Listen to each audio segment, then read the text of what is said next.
Por que nós não comemoramos a Páscoa? Aqui só uma explicação rápida da razão de nós não comemorarmos a Páscoa. Nós não vamos a textos bíblicos para ser uma explicação assim bem sucinta. A primeira razão é a razão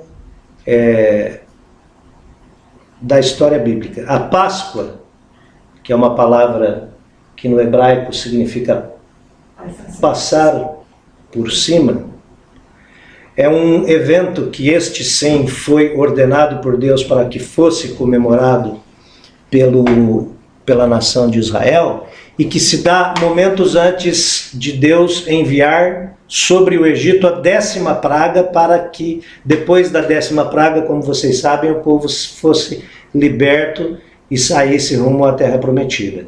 Então Deus manda que Moisés oriente a nação de Israel a passar sobre os umbrais das portas o sangue de um cordeiro imolado, ou um carneiro, que eles tivessem, cada um, o que não tivesse dividia com a outra família, e besuntava e passava nos umbrais das portas, porque naquela noite o anjo destruidor iria passar sobre todo o Egito e iria matar todo o primogênito. E aconteceu isso, morreram todos os primogênitos e só os primogênitos das casas dos que estavam com os umbrais aspergidos que não morreu. E aí depois disso o faraó deixou o povo ir, aquela história toda. Então isso aí se tornou uma ordem de Deus na antiga aliança para que fosse comemorado isso. E a nação de Israel até hoje comemora isso. Se você vai agora, nos próximos dias, lá em Israel, eles vão comemorar a Páscoa, hoje chamada de judaica, mas que originalmente é a Páscoa hebraica. Judaica porque a nação remanescente que permanece é a nação que vem da tribo de Judá, e também ficou Judá e Benjamim, mas Judá tomou Benjamim, então ficaram judeus, por isso que são chamados de judeus, mas essencialmente é a Páscoa hebraica. O apóstolo Paulo nos fala lá em 1 Coríntios capítulo 5 que Cristo é a nossa Páscoa e que nós devemos celebrar a Páscoa com os pães asmos da sinceridade. Ali ele está falando de uma maneira subjetiva que a nossa Páscoa é a ceia do Senhor. Aliás, essa é a segunda razão pela qual nós cristãos não celebramos a Páscoa.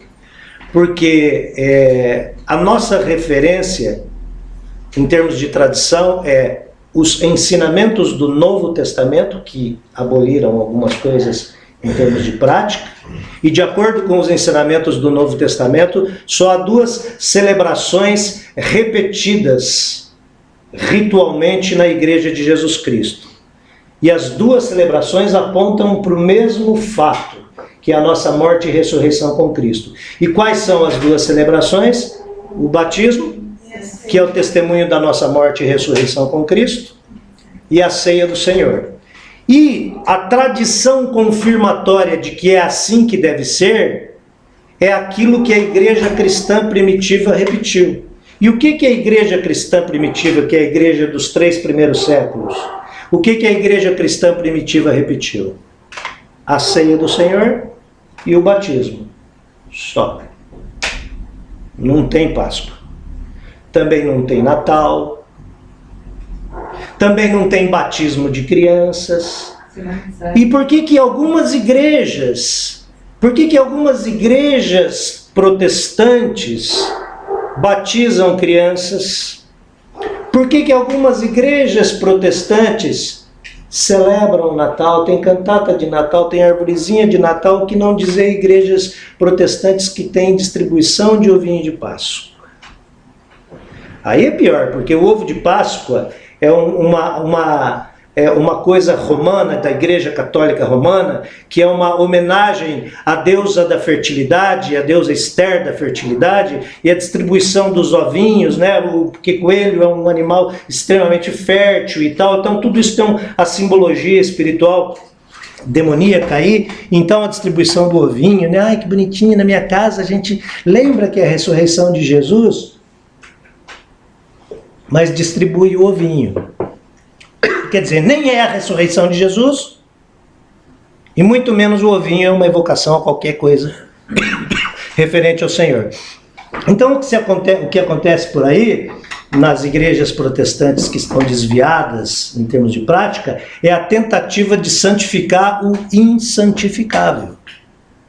Não tem como.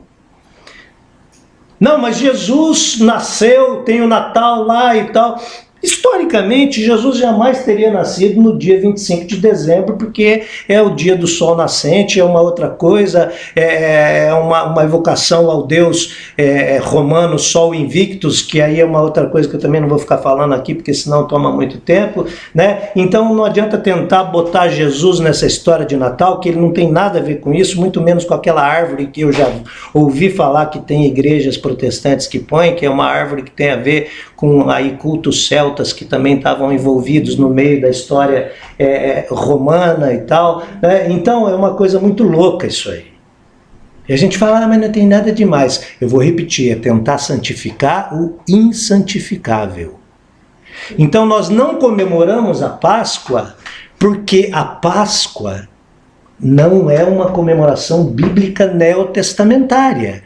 A gente não comemora o Natal porque ela não é nem neo nem veterotestamentária, é uma coisa do capeta que veio pela Igreja Católica Apostólica Romana. E tudo que você falar, mas qual que é a minha referência? Aí, a referência da Igreja Protestante são duas sempre. A Bíblia, o Novo Testamento, como última palavra de Deus para o homem, e a tradição da Igreja Primitiva. Por isso que a Igreja Católica tem 7 livros a mais que o nosso, que são os chamados livros apócrifos. Por que tem 7 livros a mais que o nosso? Porque são livros que a Igreja Primitiva não adotou. E também existe uma outra referência, quando fala do cânon sagrado, que é aquela medida da Bíblia que vai de Gênesis ao Apocalipse. Cânon significa medida de vara. Cânon sagrado, qual é a medida da Bíblia? A nossa Bíblia começa em Gênesis e vai até o Apocalipse. Por que a Bíblia da Igreja Católica tem 7 livros a mais que a nossa? Porque a Bíblia judaica, todos esses 7 livros estão no Antigo Testamento. A Bíblia judaica, que é a Bíblia que é a nossa referência, a Bíblia judaica não tem esses livros, então nós não temos. Aí é a herança da Bíblia hebraica. Entenderam? Se algum católico perguntar por que a Bíblia nossa é diferente da de vocês, porque nós herdamos a herança hebraica. Se nós recebemos a palavra pelos hebreus, e a Bíblia diz que sim, até o Novo Testamento, então a referência é a Bíblia hebraica. A Bíblia hebraica não tem os livros apócrifos. Então a Bíblia protestante também não tem. Por que a gente não celebra a Páscoa? Porque Cristo é a nossa Páscoa, na Era da Graça a coisa evoluiu, a Igreja Primitiva não celebrava. A Igreja Primitiva só celebrava aquilo que uma Igreja Protestante centrada no Evangelho celebra, que é a ceia do Senhor e o batismo. E também não há no Novo Testamento nenhuma alusão a nenhum tipo de celebração repetitiva, senão o batismo e a ceia do Senhor. E aí o vinho de Páscoa, a árvore de Natal, aí já é deturpação completa, é coisa do inferno que veio junto com a grande meretriz, que aí a gente não tem como realmente compactuar com nada disso. Um pouco de ensinamento é sempre bom para cada um de nós.